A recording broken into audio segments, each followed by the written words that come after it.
জয়নুল আবেদিন হুজুর পাক কারবালার পর থেকে বাকি ৩৫টা বছর পৃথিবীতে জীবিত ছিলেন, কিন্তু ৩৫টা বছরের মাঝখানে একটা দিনও একবারের জন্য মুচকি হাসি দেন নাই। ওনাকে জিজ্ঞাসা করা হতো, আপনি রাতের বেলায় ইবাদত করেন, দিনের বেলায় রোজা রাখেন, আর মাগরিবের টাইমে হাও মাও করে কান্নাকাটি করেন কেন? উনি বলতেন, মাগরিবের টাইমে আমি যখন পানি নিতে চাই, আমার ওই দিনের কথা স্মরণ হয়ে যায়, যেদিন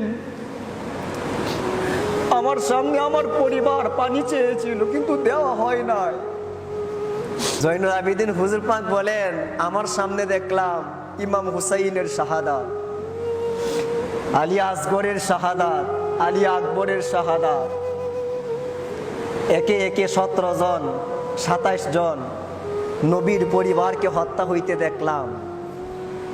সেই ঘটনা আমার অন্তর থেকে যায় না। কেমনে বলো? আমি হাসার জন্য, হাসা আমার পক্ষে সম্ভব না, মুচকি হাসাটাও সম্ভব না। যারা আশেক তারা মহরমে এত আনন্দ করে, কথা বলেন, করে না।